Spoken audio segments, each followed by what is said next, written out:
Chris the redeemer. টিভিতে বা ছবিতে আমরা এটাকে জাস্ট একটা আইকন হিসেবেই দেখি, কিন্তু কখনো ভেবেছেন সমুদ্রপৃষ্ঠ থেকে 2300 ফুট উঁচুতে, যেখানে বাতাসের গতিবেগ ঘন্টায় 200 কিলোমিটার ছাড়িয়ে যায়, সেখানে 1000 টনের একটা মূর্তি গ্র্যাভিটিকে তোয়াক্কা না করে কিভাবে দাঁড়িয়ে আছে? এটা কোনো সাধারণ আর্ট ওয়ার্ক নয়, এর পেছনে আছে অবিশ্বাস্য এক ইঞ্জিনিয়ারিং। আর এই বিশাল স্ট্রাকচারকে টিকিয়ে রাখার আসল ম্যাজিকটা লুকিয়ে আছে ঠিক এর ভেতরে। বাইরে থেকে নিরেট পাথরের মনে হলেও যিশুর এই মূর্তির ভেতরে আসলে কি আছে? কোনো লুকানো টানেল, নাকি স্পেশাল কোনো সাপোর্ট সিস্টেম?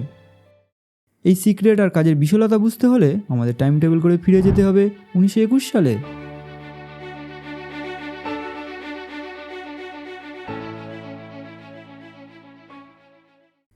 ব্রাজিল তখন তাদের স্বাধীনতার 100 বছর পূর্তি উপলক্ষে একটা বিশাল সিম্বল বানানোর প্ল্যান করছিল। লোকেশন হিসেবে বেছে নেওয়া হলো মাউন্ট কর্কোভাডো পাহাড়কে। এই লোকেশনটা ছবির মতো সুন্দর হলেও ইঞ্জিনিয়ারদের জন্য এটা ছিল এক দুঃস্বপ্ন। আমরা কথা বলছি এমন এক গ্রানাইট পাহাড়ের চূড়া নিয়ে, যার চারিদিকে ঘন রেইন ফরেস্ট আর আটলান্টিকের ঝোড়ো হাওয়া এসে সরাসরি এখানে ধাক্কা মারে। এই প্রজেক্টের কম্পিটিশন জিতলেন engineer hectare da Silva Costa. কিন্তু মজার ব্যাপার হলো, তার প্রথম ডিজাইনটা এখনকার মতো একদমই ছিল না।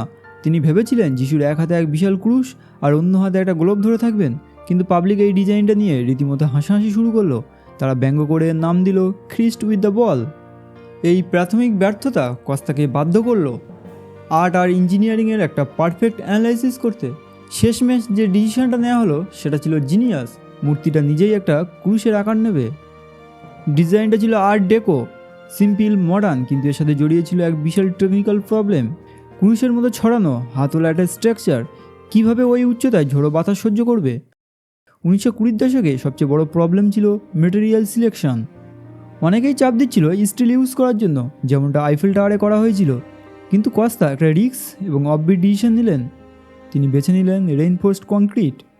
কেন স্টিল নয়? কারণ আটলান্টিকের নোনা হাওয়া আর আর্দ্রতায় স্টিল খুব তাড়াতাড়ি জং ধরে যেত। সেটার মেনটেন্যান্স খরচ হতো আকাশ ছোঁয়া, আর কয়েক দশকের মধ্যেই হয়তো পুরো স্ট্রাকচারটা ধসে পড়তো। কংক্রিটকে তখন বলা হতো ভবিষ্যতের কৃত্রিম পাথর। কিন্তু এত উঁচুতে এমন একটা জটিল প্রজেক্টের জন্য এর আগে কেউ এই মেটেরিয়াল ইউজ করার সাহস দেখায়নি। এই স্ট্রেস আর লোড ক্যালকুলেশনের দায়িত্ব দেওয়া হলো ফ্রান্সের অন্যতম স্ট্রাকচারাল ইঞ্জিনিয়ার অ্যালবার্ট ক্যাকোটকে। মূর্তির মোট ওজন প্রায় 1145 টন। কিন্তু ক্যাকোটের আসল মাথা ব্যথা মূর্তির ওজন নিয়ে ছিল না, আসল প্রবলেম ছিল বাতাসের বেগ।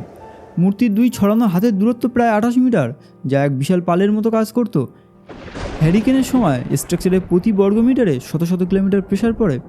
রেইনফোর্সড কংক্রিট না হয় প্রয়োজনীয় সাপোর্ট আর শক্তপোক্ত ভাবটা দিল ঠিকই, কিন্তু একটা নতুন চ্যালেঞ্জ তৈরি হলো। 710 মিটার উঁচুতে, যেখানে প্রতি 10 মিনিটে আবহাওয়া বদলায়, সেখানে কংক্রিট কীভাবে সমানভাবে ঢালা হবে যাতে ভেতরে কোনো এয়ার বাবল না থাকে? এদিকে ব্রাজিলের পাহাড়ে তখন মাটি আর পাথরের স্টাডি চলছে। প্যারিসে তখন মূর্তির আর্টওয়ার্ক রেডি হচ্ছে। কস্তা জানতেন কংক্রিটের মতো একটা খসখসে মেটেরিয়ালকে জীবন্ত করতে হলে একজন গ্রেট আর্টিস্টের হাত দরকার। তিনি বেছে নিলেন পল ল্যান্ডোস্কিকে। ল্যান্ডোস্কি কর্কোভাডো পাহাড়ে বসে কাজ করেননি, তিনি কাজ করেছেন প্যারিসের কাছে তার স্টুডিওতে। তিনি মূর্তির শরীর আর হাতের ফুল স্কেল প্যালেস্টারের মডেল তৈরি করেন। তবে যিশুর ওই শান্ত আর করুণাময় মুখটা কিন্তু ল্যান্ডোস্কির ডিজাইন করা নয়। একটা মূর্তির আসল প্রাণ লুকিয়ে থাকে তার এক্সপ্রেশনে। আর এই সেন্সিটিভ কাজের দায়িত্ব দেওয়া হয়েছিল একজন ব্রিলিয়ান্ট রোমানিয়ান ভাস্করকে, যার নাম ঘেউরাগে লিওনিদা। লিওনিদার হাতের সেই নিখুঁত ছোঁয়াতেই কংক্রিটের এই বিশাল কাঠামো একটা মানবিক আর জীবন্ত রূপ পায়। মাথার হাইট ছিল 3.75 মিটার আর এক একটা হাত ছিল 3.20 মিটার। এই বিশাল মডেলগুলোকে কয়েক ডজন ছোট ছোট টুকরোতে ভাগ করে রিও ডি জেনেরিওতে পাঠানো হলো। সেখানে পৌঁছানোর পর এই ছাঁচগুলোর ভেতরেই সরাসরি কংক্রিট ঢালা হয়। একটু কল্পনা করুন, এটা ছিল সেই সময়ের ইতিহাসে সবচেয়ে বড় 3D পাজল। প্রত্যেকটা নাম্বার দেওয়া ব্লককে আগে থেকে তৈরি করা লোয়ার ফ্রেমের সাথে একদম পারফেক্টলি সেট করতে হতো। বেসে মাত্র কয়েক মিলিমিটারের ভুল হলে একদম টপে গিয়ে সেটা কয়েক মিটারের মিস অ্যালাইনমেন্ট তৈরি করতো। 1926 সালের কনস্ট্রাকশন সাইটের কথা একবার ভাবুন। চূড়ায় যাওয়ার কোনো মসৃণ পাকা রাস্তা ছিল না, একমাত্র ভরসা ছিল কর্কোভাডো রেলওয়ে। 19 শতকের শেষের দিকে তৈরি করা একটা র্যাক রেলওয়ে। বালি, সিমেন্ট, জল থেকে শুরু করে প্যারিস থেকে আসা প্লাস্টার ব্লক সব কিছুই ছোটো ছোটো ওয়াগানে করে নিয়ে যেতে হতো। আর চূড়ায় জায়গা এতটাই কম ছিল যে প্রচুর মেটেরিয়াল জমিয়ে রাখার কোনো উপায় ছিল না। পুরো সাইটটাকে একটা পারফেক্ট মেশিনের মতো কাজ করতে হতো। সকালে যা আসতো সন্ধ্যার মধ্যে সেটার কাজ শেষ করতে হতো। শ্রমিকদের কাজ করতে হতো একদম চরম একাকিত্ব আর ভয়াবহ আবহাওয়ার মধ্যে। মেঘের কারণে অনেক সময় কিছুই দেখা যেত না। লোহার ভাড়াগুলো বৃষ্টির জলে মারাত্মক পিচ্ছিল হয়ে থাকতো। কিন্তু সবচেয়ে বড় মিরাক্কেল কি জানেন? মডার্ন সেফটি হার্ডনেস বা আধুনিক সুরক্ষা ব্যবস্থা ছাড়াই এই টানা 9 বছরের কনস্ট্রাকশন কাজে একজন শ্রমিকেরও মৃত্যু হয়নি। এটা সেই সময়ের নিরিখে একটা অবিশ্বাস্য রেকর্ড। আমরা দূর থেকে মূর্তিটাকে নিরেট একটা ব্লক ভাবি, কিন্তু টেকনিক্যালি এটা একটা 12তলা ফাঁকা বিল্ডিং। এর ভেতরে রয়েছে ডায়াগোনাল পিলার আর বিমের একটা জটিল নেটওয়ার্ক। এগুলো পুরো মূর্তির লোড সরাসরি পাহাড়ের গ্রানাইট পাথরে ট্রান্সফার করে দেয়। ভেতর দিয়ে একটা সরু লোহার সিঁড়ি একদম পা থেকে শুরু করে মাথা পর্যন্ত পৌঁছে গেছে। করিডোরগুলো বেশ সরু আর দম বন্ধ কর। কিন্তু 4তলার লেভেলে ঠিক বুকের কাছে এসে স্ট্রাকচারটা যেন একটা প্রাণ ফিরে পায়। কস্তা এতই খুঁতখুঁতে ছিলেন যে মূর্তির বুকের কাছে তিনি একটা ছোট্ট হার্ট আকৃতি তৈরি করেছিলেন। এই হার্টটা মূর্তির বাইরে থেকেও যেমন দেখা যায়, ভেতর থেকেও ঠিক ততটাই যত্ন নিয়ে বানানো। আর এখানে লুকিয়ে আছে একটা অসাধারণ সিক্রেট।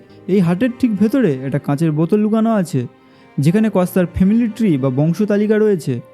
মাটি থেকে এটা একদমই দেখা যায় না। এটা হলো ভবিষ্যতের ইঞ্জিনিয়ারদের জন্য রেখে যাওয়া একটা গোপন সিগনেচার। রেইনফোর্সড কংক্রিট যতই শক্ত হোক, এটা একটু ফাঁপা প্রকৃতির এবং সময়ের সাথে সাথে তাপমাত্রার পরিবর্তনে এতে ফাটল ধরে। কস্তা এমন একটা মেটেরিয়াল খুঁজছিলেন যেটা লাইফ টাইম সাপোর্ট দেবে। তিনি সোপস্টোন বেছে নিলেন, যা মিনাস গ্রাইস অঞ্চলের খনিগুলোতে প্রচুর পাওয়া যেত। এই পাথরের একটা ইউনিক ক্যারেক্টারিস্টিক আছে। খনি থেকে তোলার সময় এটা ট্যালকম পাউডারের মতো একদম নরম থাকে, কিন্তু আবহাওয়া রোদে পুড়লে একদম শক্ত আর ওয়াটারপ্রুফ হয়ে যায়। এই পাথরগুলো আনা হয়েছিল ঠিক সেই খনি থেকে, যেখান থেকে 18 শতকের বিখ্যাত ব্রাজিলিয়ান ভাস্কর আলেই জাদিনহো তার মাস্টারপিসগুলোর জন্য পাথর আনতেন। এত বিশাল আর কার্ভ একটা সারফেসে পাথরগুলো কীভাবে বসানো হবে? এর সলিউশন ছিল রীতিমতো ম্যানুয়াল মাইক্রো ইঞ্জিনিয়ারিং। পাথরগুলো 6 মিলিয়ন ছোটো ছোটো ত্রিভুজ আকারে টুকরোতে কাটা হলো। প্রতিটা টুকরোর সাইজ ছিল 3 সেন্টিমিটার আর থিকনেস 1 সেন্টিমিটার। এগুলো আলাদা করে মূর্তির গায়ে লাগানো তো প্রায় অসম্ভব ব্যাপার। তাই কস্তা রিওর চার্চগুলোর সাহায্য নিলেন। হাজার হাজার স্থানীয় মহিলারা লিনেন পেপারের উপর আঠা দিয়ে এই টুকরোগুলো নিখুঁতভাবে বসাতেন। তারপর সেই কাগজগুলো পাহাড়ের চূড়ায় নিয়ে গিয়ে কাঁচা সিমেন্টের উপর মিনারেল ওয়ালপেপারের মতো লাগিয়ে দেওয়া হতো। মজার ব্যাপার হলো, অনেক মহিলারাই এই পাথরের টুকরোগুলোর উল্টো দিকে তাদের স্বামী, সন্তান বা নিজেদের গোপন ইচ্ছার কথা লিখে দিয়েছিলেন। টেকনিক্যালি খ্রিস্টের মূর্তিটা কিন্তু দূষণ নয়। এর গায়ে লাখ লাখ পাথরের টুকরো দিনের বিভিন্ন সময়ে আলাদা আলাদাভাবে আলো রিফ্লেক্ট করে। আর এই পাথরের স্ক্রিনটাই ভেতরের লোহার বর্মকে জঙ্গলের আর্দ্রতা আর ধ্বংসের হাত থেকে বাঁচিয়ে রেখেছে। পাহাড়ের চূড়ায় এমন একা দাঁড়িয়ে থাকা মানে বজ্রপাতের একদম প্রাইম টার্গেট। বর্ষাকালে কর্কভাটো পাহাড় হয়ে ওঠে ভয়ঙ্কর সব ইলেকট্রিক্যাল ডিসচার্জের এপিসেন্টার। প্রথম আঘাতেই মূর্তিটা যাতে ব্লাস্ট না করে, তার জন্য advance lightning protection system design করা হয়েছিল। পুরো ভেতরের কাঠামোটা একটা ফ্যাডারের কেস হিসেবে কাজ করে। মাথা আর আঙুলের মাথায় লাইটেনিং রড ইন্টিগ্রেট করা আছে। যখনই বাজ পড়ে, এই সিস্টেম পুরো কারেন্টটাকে ভেতরে ডিপ মেটাল আর্মার দিয়ে সোজা গ্রানাইট পাথরের বেসে বাড়িয়ে দেয়।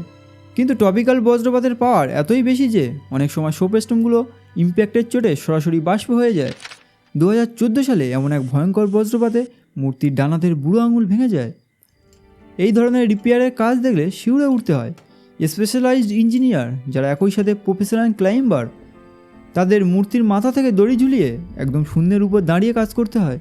আর এই ভাঙা অংশটা সারাই করা হয়েছিল ঠিক সেই 1930 সালের অরিজিনাল খনি থেকে আনা সোপস্টোন দিয়ে, যা শুধু এই ধরনের রেস্টোরেশনের জন্যই রিজার্ভ করে রাখা হয়েছিল। অবশেষে 1931 সালে 12ই অক্টোবর যখন প্রথমবারের জন্য লাইট জ্বলল, পৃথিবী অবাক হয়ে দেখলো এমন একটা সৃষ্টি যা শুধু আর্ট বা ইঞ্জিনিয়ারিংয়ের মধ্যে সীমাবদ্ধ নেই। খ্রিস দ্য রিডিমার বাতাস, উচ্চতা, সময়ের বিরুদ্ধে জেতা এক অসম্ভব লড়াইয়ের নাম। 1000 টনের একটা দানবীয় স্ট্রাকচার যাকে আর্ট ডেকোর ডিজাইনের কারণে একদম পালকের মতো হালকা আর প্রাণবন্ত মনে হয়। এটা শুধু একটা মনুমেন্ট নয়, এটা হলো 9 বছরের কঠিন ক্যালকুলেশন, হাতে লাগানো লাখ লাখ পাথর আর এমন একটা ভিশনের রেজাল্ট যা দুর্গম পাহাড়কে পৃথিবীর অন্যতম আইকনে পরিণত করেছে। পরের বার যখন এই মূর্তির ছবি দেখবেন, মনে রাখবেন এই পাথরের চামড়ার নিচেই রেইনফোর্সড কংক্রিটের এমন এক হৃদয় রয়েছে যা মডার্ন আর্কিটেকচারের নিয়মগুলো চিরতরে বদলে দিয়েছিল। ইঞ্জিনিয়ারিং মানে শুধু কিছু বোরিং নম্বর নয়, এটা হলো একদম শূন্য থেকে অসম্ভবকে সত্যি করার এক সাহস। ভিডিওটি যদি ভালো লেগে থাকে তাহলে লাইক দিন, বন্ধুদের সাথে শেয়ার করুন আর আরও কন্টেন্টের জন্য সাবস্ক্রাইব করে বেল আইকনটা অন রাখুন।